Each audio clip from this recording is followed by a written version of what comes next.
I want to wish all of you fathers out there, happy Father's Day. Happy Father's Day. Having said that, have you fathers noticed, and maybe you mothers too, that there is a difference between Mother's Day and Father's Day? It has more to do than with just gender. Last week, I committed myself to doing a Father's Day sermon here, and when I got home from church, I went through my Father's Day file and started reading all of my old Father's Day sermons, and I didn't like a one of them. So today, you're getting a brand spanking new, never before preached sermon. But it struck me the difference between how we preach on Father's Day than Mother's Day. Because you see, last month I was pastoring at the Tryon Church and I preached a Mother's Day sermon. And I had gone through my Mother's Day file just recently, so when I compared my Mother's Day file with my Father's Day file, I was reminded once again, man, there's a big difference in those 2 days. And I wondered, well, is it just me, or is it the nature of the beast, so to speak? So I went and looked up a number of Father's Day sermons and Mother's Day sermons from some of the great preachers of the 20th century.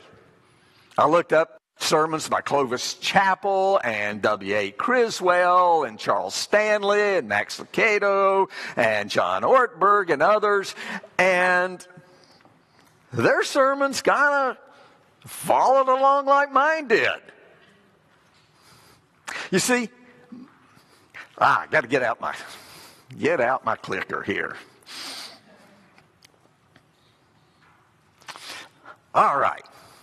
Mother's Day sermon seems to all revolve around Proverbs 31:1. You know, a wife of noble character, who can find? She is worth far more than rubies. Right? Yeah. The sermons themselves, Mother's Day sermons themselves, tend to be kind of maudlin. You know, they're kind of syrupy, sweet, and sentimental, and full of stories about how loving and sweet our moms are or were.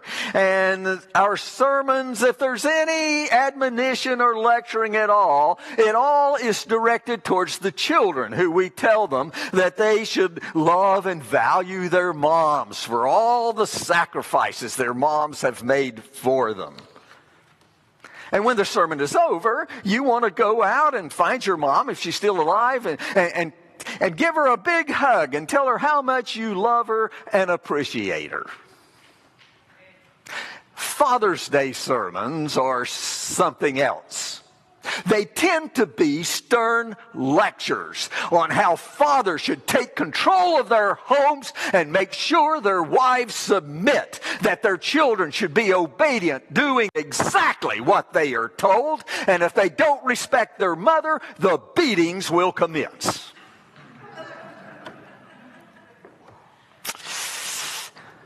To listen to most Father's Day sermons,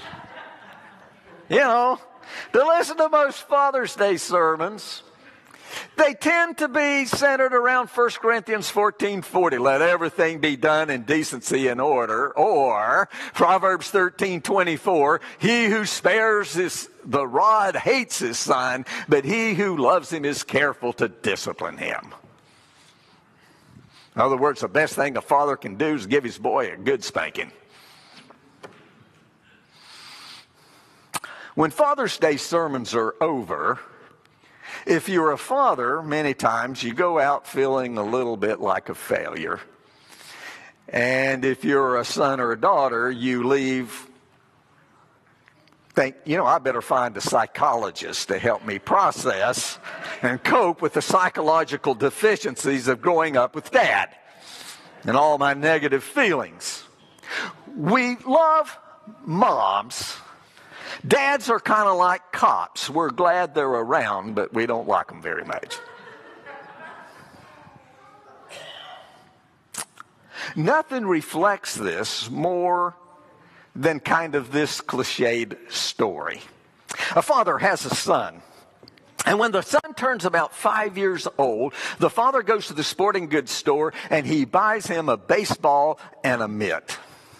And the father spends countless hours playing catch with his son. And when he gets a little bit older, he does batting practice with him. And then he takes his son to innumerable T-ball games, Little League games, Pony League games, and finally his son makes the minor leagues. And so Dad kind of follows around the local area going to his son's minor league games, but then his son makes the majors. He is a professional Major League Baseball player, and Dad is so excited. His son has made it. He can't travel across the country with his son to the games, but he watches on television, and his son's first Major League game is across the country, and Dad's there glued to the TV, and his son's very first at-bat ever as a major leaguer, he hits a grand slam home run.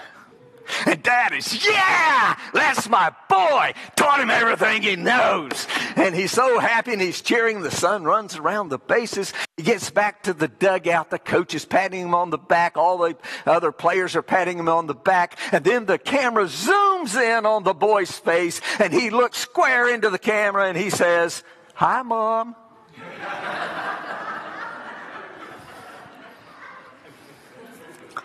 Mom ain't even watching. She hates sports.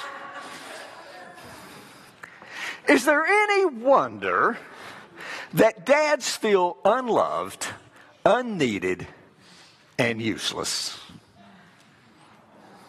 And this is often reinforced in our society today.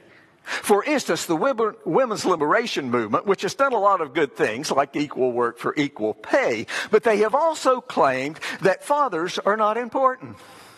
All you need from a man is a sperm donor, and the women can take it from there.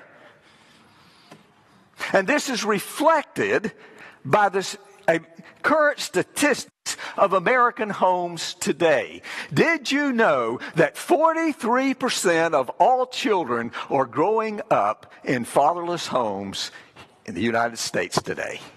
43%. And that's broken down by race at 57.6% of blacks, 31.2% of Hispanics, and 20.7% of whites are growing up in fatherless homes. And psychologists and research is just beginning to catch on to the idea, to wake up to the idea that this is a major problem. The women's liberation movement cannot be more wrong on this one. In fact, another statistic for you. 72.2% of Americans think that fatherless homes are the most significant social problem we face in America today. Why? Well, take a look at these bleak statistics. Current research. 90% of all runaways and missing children come from fatherless homes. 85% of all prison inmates come from fatherless homes. 85% of all kids diagnosed with behavioral problems come from fatherless homes. 80% of rapists come from fatherless homes. 75% of alcohol and drug abusers come from fatherless homes. 71% of high school dropouts come from fatherless homes. 70% of kids in state institutions come from fatherless homes. 63% of youth suicides come from fatherless homes. 53% of girls who marry as teenagers come from fatherless homes. And these girls, 164% more likely to get pregnant out of wedlock, which is the reason they get married as teens many times. They're 164% more likely to get married, pregnant out of wedlock when they come from fatherless homes, and they are 92% more likely to get divorced. All right? One last statistic here. 47% of children living in poverty come from fatherless homes. Aside from these bleak statistics, children from fatherless homes are twice as likely to die and twice as likely to be obese than children from two-parent homes. All right? Obviously, fathers at home with their wives are extremely necessary to creating happy, healthy families. Women cannot do it by themselves. Fathers influence their children's development in crucial ways. And when a father plays an active, and this is the key word here, an active role in the child's life and upbringing, they can positively impact almost every aspect of their development and their future self. So, I said active was the key word. Dad goes to work, comes home, sits in his easy chair and watches the TV and tunes out the kids is not an active dad. Okay? But when he gets involved with his children, he can really change lives. Children influence, or fathers influence their children's development in crucial ways. And we've looked at the statistics. And when they play an active role in upbringing, they positively affect their development and their future self. Children with involved fathers grow up to be more successful in their relationships. They have stronger social skills. They have greater self-control. They have higher self-esteem. And they're more likely to do well at school. They are less likely to be overweight, less likely to be in trouble at school, less likely to take drugs and alcohol and engage in other risky behavior. And that's a pretty impressive list to underline just how important father's influence is to the child. So for the rest of this talk, I want to talk to you about 5 ways that fathers influence their sons, and then 5 ways that fathers positively influence their daughters. And I want to start out with the boys. Okay? A psychologist by the name of Steve Biddulph says this: to be a good man, you first need to see a good man or two. All right? That's important for boys.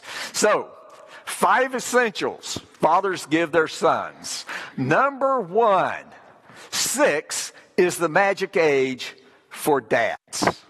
All right? From 0 to 6, boys and girls mostly need their mothers more.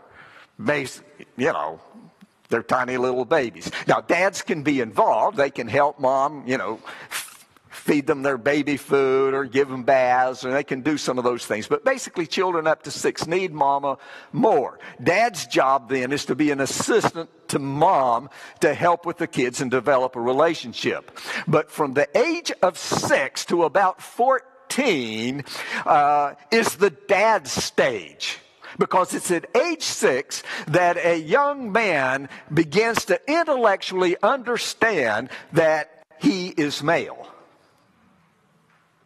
And he begins to look around for role models to see what being male entails. And it's at this age then that boys turn to their fathers as the primary parent. And they watch dad like a hawk. And they learn how he behaves and how he responds to his world. Moms are important. But a boy's focus will, at this age, be more on father, and he will look at dad to show him the way. And this stage offers precious opportunities for us as fathers if we don't squander it. Now, from ages 14 to 18 is called the mentor stage. By the age of 14, boys are beginning to go through puberty, and they get an astounding 800% increase in testosterone.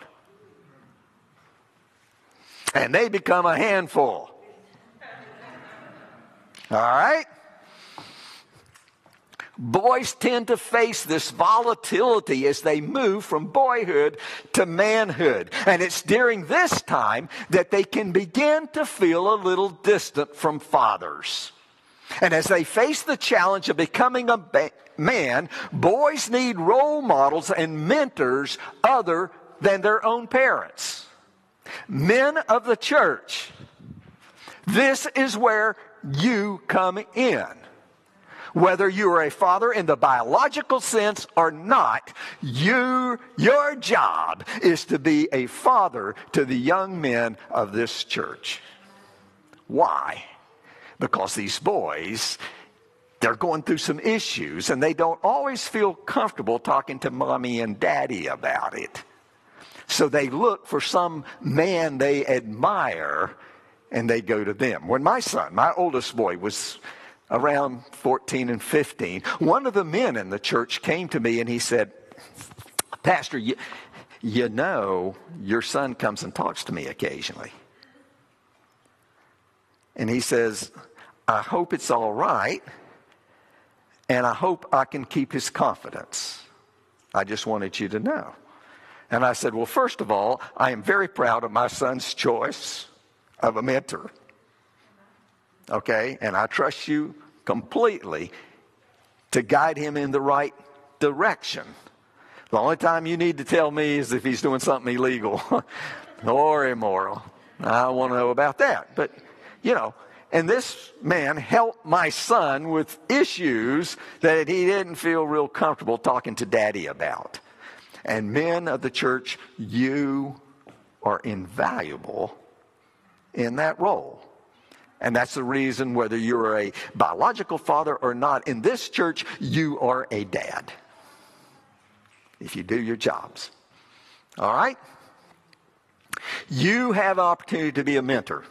Now, number 2, one-on-one time makes all the difference. Steve Bidoff, once again, finds that boys who don't get enough attention from their dads begin to act up and misbehave.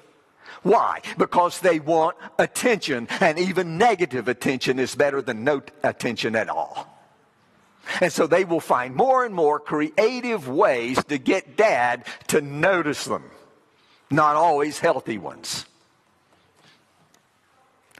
What they have found is that if a dad at this stage will begin to spend more time with his son, his behavior issues disappear. All right? So in this age, boys really need their dads more. When I was in the conference office, we had 3 conference officials who had teenage sons who were in prison because dad was never home.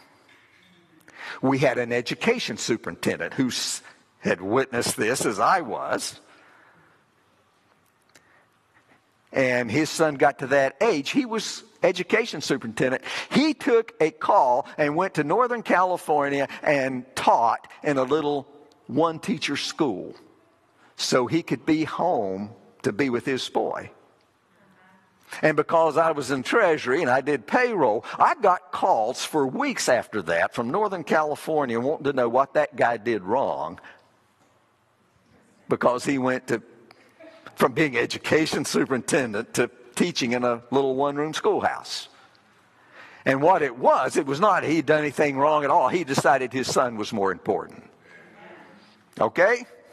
Fathers, one-on-one time is indispensable to raising successful sons. Dads, It's amazing what your kids will accomplish and will do, how worthwhile they will feel if you spend time with them. Even though you work, if you will carve out time to spend with your son, it will make him feel very special, knowing Dad's willing to spend time with him. Number 3, rough and tumble time isn't just play. All right? Little boys need to wrestle and play rough and tumble games with their dad. And this teaches them some very important lessons, like how to control their bodies, how to control their strength, how to get creative and solve problems by themselves, like how do you get out of Dad's bear hug? All right? As well as helping with spatial awareness and physical development. Now, sometimes these games can get out of hand.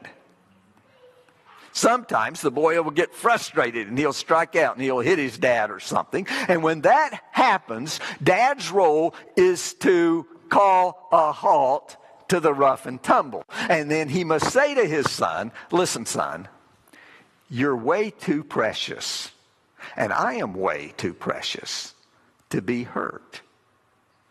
We need to remember that when we are wrestling, not to hit or to hurt each other. And when a father does that, he is also teaching his son some other things. When to stop before things get out of hand. How to control your energy and your anger and the importance of not hurting others. Rough and tumble, you see, when you see dad and the son's kind of wrestling on the floor and playing rough, it's not just play. He is teaching his sons some valuable lessons. All right? Number 4, stay in touch with their soft side. Boys with this 800% increase in testosterone, they've got all kinds of feelings and emotions surging through their bodies. And they need to know that feelings are allowed and that people have them. And if sons can become comfortable with their feelings, if they can talk about them, if the men of the church can guide them and find a way to deal with that, they will grow up to be better men. Now, one of the best ways Dad can do that is lead by example. Dads, you too have emotions. And when you demonstrate those in appropriate ways, your son is watching. So, Dad, if you cry at a chick flick movie, your son learns, hey, Dad's got an open heart. I can have an open heart too. And that's very important for boys. Number 5, teach sons to respect women. Okay? Another way that fathers influence their son is by showing them how to respect women. Throughout childhood, boys look to their fathers to show them how to treat women. And the best thing, of course, a dad can do is set a good example. It's vitally important for dads to support their wives when they do discipline, to present themselves as a team. Because when the son sees that dad and mom are together, what he reads into it is that dad respects mom. Okay? Dad respects mom. He's with mom. Most boys will end up larger, bigger, and stronger than girls, and eventually larger than their marriage partners. So it's absolutely vital that we teach them to never hit or hurt or disrespect or be rude to girls or women, starting with mom and their sisters. Dads and moms can reinforce this together. Tell the son, very important. I remember my dad sat me down one time and he said, son, only the lowest form of human being ever hits a woman. Just not allowed. You're not a real man if you're physically abusive to women. Just told me right out. That's what he expected. And it's what he did. He He followed that rule. He set that example. Fathers, the way your son will one day treat his wife is the way you treat yours. He will have learned. I don't know how many young men, young married couples, I have, helped with premarital counseling, and I will ask the young man, who is your role model for how to be a husband? And nearly always they say, Dad, if they have one. Okay? Dad. Well, that's the 5 essentials of how fathers help their sons. Now we're going to look at 5 essentials fathers give their daughters. Much has been written and much has been spoken about the mother-daughter relationship. Unfortunately, dads who are present, supportive, and involved don't get the credit that they deserve. And that's a shame, because the father-daughter relationship isn't just special. It plays a pivotal role in the growth and development of the child. So let's hear it for dads. 5 great things that dads do for their daughters. Number 1. Boy, it's hard to see that, isn't it? Dads, I had to put it small because I got a lot to say there on these. Dads create the gold standard for future romantic relationships. Daughters watch their dad. And the way they see dad do things is the way they one day think their husband will do for them. Dads model for their daughters what to expect from a relationship. And this influence happens in many ways. The way the daughter reacts is treated by the father himself. Respectful fathers who keep their promises teach their daughters to expect that in relationships. Daughters also see the way that their fathers treat their mother. The romantic relationships they have. And if that's the way dad treats mom, that's the way my husband should one day treat me. So, do you want your daughter to marry a good man? Be one. Number 2. A father's love and acceptance greatly impacts their future confidence. Loving fathers who provide praise and support and unconditional love give their daughters the gift of confidence and self-esteem that they need. For this reason, daughters with less loving dads have troubles. But daughters with loving fathers, they are less likely to have sex outside of marriage. They are less likely to get pregnant out of wedlock. They will choose better husbands, and therefore they are less likely to get divorced. Daughters who have these happy traits grow into happy and successful adults. Even better, dads don't have to do a lot of extraordinary lengths to make this happen. Simply being present and encouraging and being a good listener is often all his daughter needs to succeed. Number 3, girls with involved dads do better academically. Girls with dads that are involved in their education often do better in school. If dads encourage them to do well in school, help them when they struggle academically, give them access to academic tools to help them be successful, daughters will become amazingly successful. Number 4, fathers can encourage their daughters to take risks and be adventurous.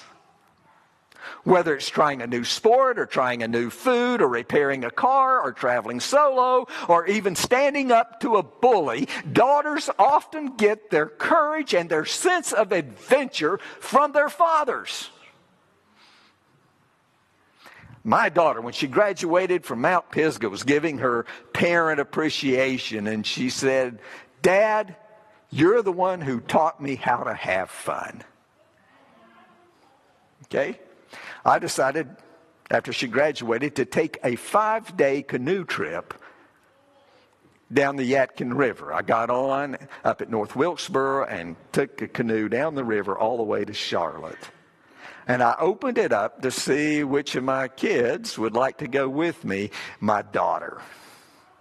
She's the one. "I'm in, Dad. I'm ready to go."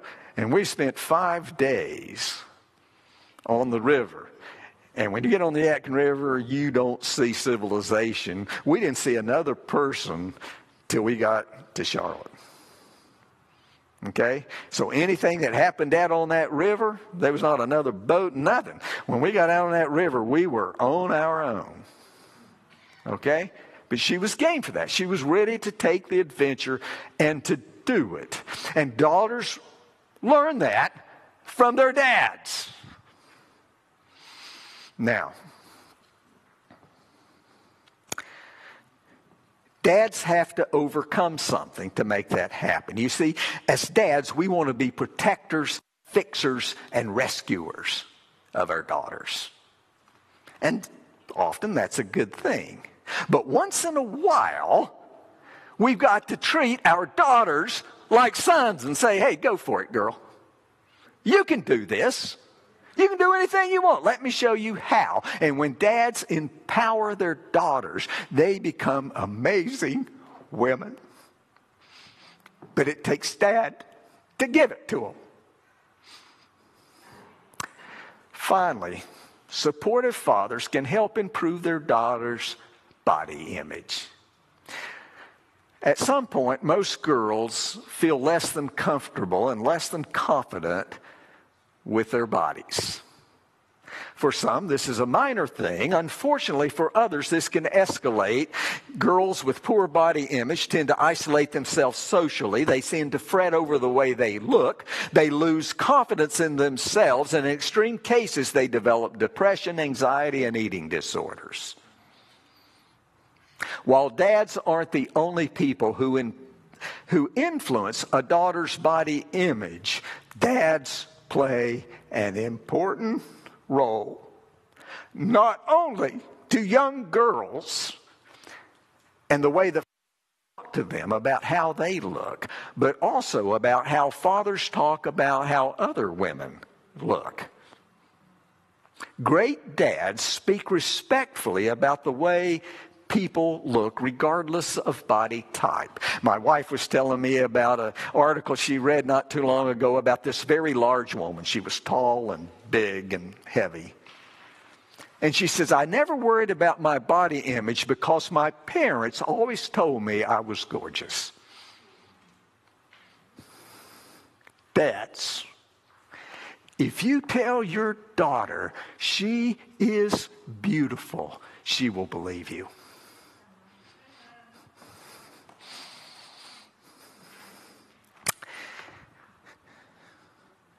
Daughters need great fathers. In fact, it would be nearly impossible for me to overstate the importance of the father-daughter relationship. Young women who have a positive relationship with their fathers achieve more academically, they make better choices, they have higher self-esteem, and they believe they can achieve their goals, and they understand that hard work is what it takes to get them done. Loving, active, involved dads deserve praise and encouragement because they play a big role in turning girls into amazing women. Fathers, this is your day. You deserve it.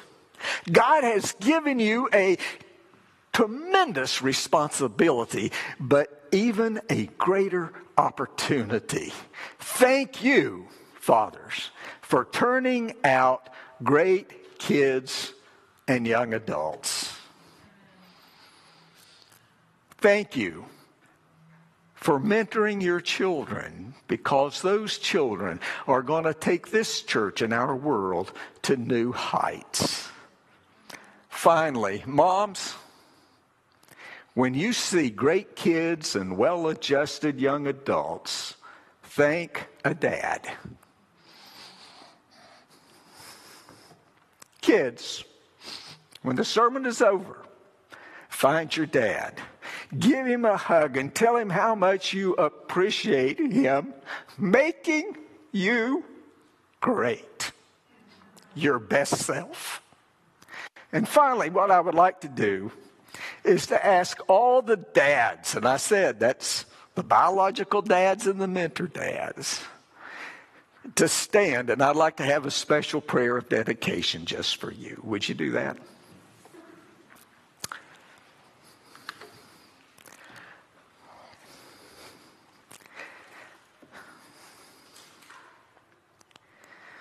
Father, a lot of times we are underappreciated and overlooked, and we don't often realize the impacts that we have on our young people. But as we have seen, it is huge. And so we thank you for both the opportunity and the responsibility that you have given us. It is large. And so be with each man in this church, within the hearing of my voice. Guide them, give them wisdom, give them courage, give them the ability to influence the lives of the children of their own family or their relatives or the church. Help them, because the young people in their life are looking at them. So may we always be mindful of the example that we are setting, and have our young people realize what it is to be a man in this world. So help us to be real men, ones who are loving and kind and empowering, and who use our strength to protect those who need protecting, but also to enable those who struggle. And so I just ask for a special blessing. Thank you for the great fathers of this church. Continue to bless them, and may they receive the appreciation they deserve. In Christ's name, amen.